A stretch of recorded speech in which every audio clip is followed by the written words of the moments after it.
Outdoor shooting হোক আর না হোক, যখন যেভাবে যাই হোক না কেন, স্কেডিউল ওয়াইজ স্কেডিউল শুটিং হবে। এমন তো নয় যে এক টানা শুটিং হবে, এরকম তো হতে পারে না। একটা স্কেডিউল 1, স্কেডিউল 2, স্কেডিউল 3 এরকমভাবে শুটিং হবে। Hey guys, welcome to my channel. আমি মহারাজার। এখন আমরা কথা বলবো হচ্ছে দেশু 7কে কেন্দ্র করে। আগেও বলেছি এই ধরনের একটা ভিডিও বানিয়েছিলাম, এখন আবারও এই কথাটা বলতে বাধ্য হচ্ছি। দেশু 7-এ, দেবদার দেশু 7-এ আমরা একটা স্কেডিউল 1 বা স্কেডিউল 1 র্যাপড এই ধরনের একটা পোস্টার চাই আমরা। ইয়েস বন্ধুরা, এই ধরনের প্রমোশন আমরা দেশু 7-এর কাছ থেকে চাই, যাতে লং টার্মে আলোচনা হয়। মানে একটা পোস্টার আমাদের দরকার ভাই। একটা সিনেমা আসছে, যে সিনেমাটার অফিসিয়াল টাইটেল এখন অব্দি আমাদের কাছে আসেনি। আমি জানি যে দেশু 7 হয়তো টাইটেল হবে, সেটা নিয়ে একটা পরবর্তীকালে চমক থাকবে, সেটা যখন আসবে আসবে।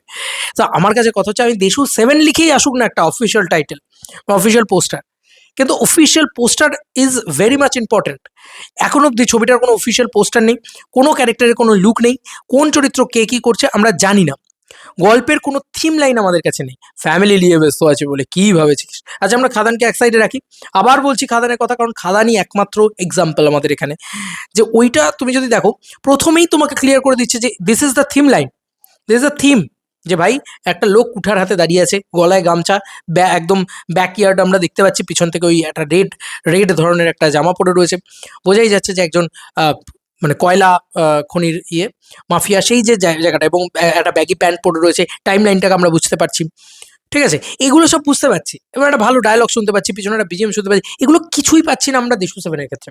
তো এবার কিন্তু আমাদের এগুলো চাই, কারণ শুটিং অলরেডি অনেকটা হয়ে গিয়েছে।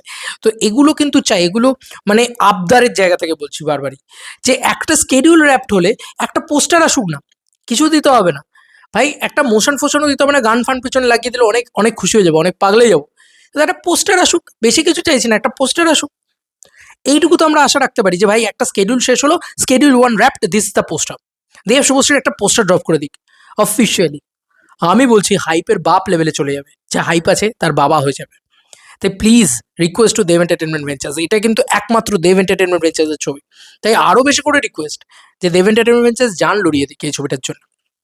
আমরা জানি প্রমোশনে তারা জান লড়িয়ে দেবে, কিন্তু একটা লং টার্ম হাইপ তৈরি করার খুব খুব জরুরি। বারবার এই কথাটা বলছি, যেটা কিন্তু কোথাও গিয়ে আমরা যদি আপডেট না পাই, আমরা যদি না পাই, তাহলে পাবলিকেরও কোথাও গিয়ে মনে হচ্ছে যে ঠিক আছে, এমন কিছু হচ্ছে না। আরে এটা পাবলিককে বোঝাতে হবে যে এটা যেটা হচ্ছে সেটা, মানে আমরা যতটুকু যে জানি, আমি তোমাদেরকে এখনো বলছি, এটা যেটা হচ্ছে, এটা বাংলা ছবির সব থেকে বড় ছবি হচ্ছে, বাংলা ছবির সব থেকে বড় নস্টালজিয়া বেটিং হচ্ছে, এবং মানে মাথা পাগলা করে দেওয়া জিনিসপত্র হচ্ছে, কিন্তু আমরা এখনো জানি না, সবকিছু লুকিয়ে রাখা হচ্ছে। এতটা লুকিয়ে রাখার দরকার নেই আমার মনে হয়। কিছু কিছু জিনিস আসা উচিত, কিছু জিনিস যদি লিকও হয় খুব ভালো হয়। স্পেশালি রামায়ণের মতন ছবি থেকে যদি লিক হতে পারে, তাহলে ভাই এখানে একটা অ্যাকশন সিকোয়েন্স, অ্যাকশন কিছু লিক হোক, তাই না? আমার এটুকু মনে হয়। এবং একটা পোস্টার আসুক, ফার্স্ট লুক পোস্টার আসুক, দেব শুভশ্রীর একটা ফার্স্ট লুক পোস্টার আসুক। এবার দেব শুভশ্রীর আসুক, যার আসুক ভাই আসুক, আমি চাই দেব শুভশ্রীর আসুক, কারণ সেতে হাইপটা অনেক বেশি বাড়বে, পরিষ্কার কথা। এবং একটা স্কেডিউল শেষ হলো, একটা পোস্টার ড্রপ হলো, এবং তারপর আরেকটা স্কেডিউল শেষ হলো, তারপর একটা পোস্টার ড্রপ হলো। এরমভাবে যদি প্রমোশন হয় আরও ভালো হয়। এবং তুমি বলো, একটা প্রপার অ্যানাউন্সমেন্ট ভিডিও কি দরকার না এটার, না এই ছবিটার ক্ষেত্রে? মানে সেটা সেদিন কি দরকার ছিল, ছেড়ে দাও, হয়নি, দরকার নেই। সব কিছু আশা করেছো, কিন্তু এটা আশা করোনি। এ ধরনের পরান যায় জলিয়ে টলিয়ে টাইপের একটা জিনিসপত্র দেওয়া হয়েছে, একটা অন্যরকমভাবে ভাইব দেওয়া হয়েছে, সেটা ওকে, ইটস গুড। বাট এবার এবার থিম লাইনটা আমাদের জানা দরকার, গল্পটা আমাদের জানা দরকার। মানে গল্প মানে কি, আমরা গল্প কিভাবে করে দিতে বলছি না, আমরা বলছি যে একটা থিম লাইন তো জানি। আমরা কি খাদানের সময় গল্প কিভাবে দেখতে পেয়েছিলাম? পাইনি তো, কিন্তু থিম লাইন তো জানতে পেরেছিলাম, যে আচ্ছা এই রুটে গল্পটা হাঁটে, বা এই দিকে এটা হচ্ছে ওয়ার্ল্ড, এটা হচ্ছে এটা। দেশু 7-এর ওয়ার্ল্ডটা কি, দেশু 7-এর মানে এক্স্যাক্ট থিম লাইনটা কি, সেটা আমরা জানতে পারছি না এখন অব্দি। তো এটা জুন মাসের এন্ড, আমি এক্সপেক্ট করবো জুলাই মাসের ভিতরে বা 15ই আগস্টের ভিতরে একটা কিছু হোক, দেশু 7 রিলেটেড একটা ধামাকা হোক। কারণ this is a big big project, and this film blast collection করা খুব খুব জরুরি। আশেপাশে কিন্তু প্রচুর কম্পিটিটর রয়েছে, তাই টেকেন ফর গ্রান্টেড নিলে হবে না যে ভাই আমরা এই তো রাজা। এরম না হলেই ভালো হয়, কারণ আমরা দেখেছি যে লাস্ট ইয়ার কি অবস্থা হয়েছে। যাই হোক, মানে বক্স অফিসের কথাই বলছি আর কি, সব কটা বাংলা ছবি যে যার মতন খাওয়া খাওয়ি করে একটা একাকার কাণ্ড হয়েছে দুর্গাপুজোর সময়। এবার যেন সেই জিনিসটা না হয়, সেটার জন্যই এত কিছু। এবং দেবদার আরও ভালো চাই বলি, যে কিছু জিনিস আসা উচিত।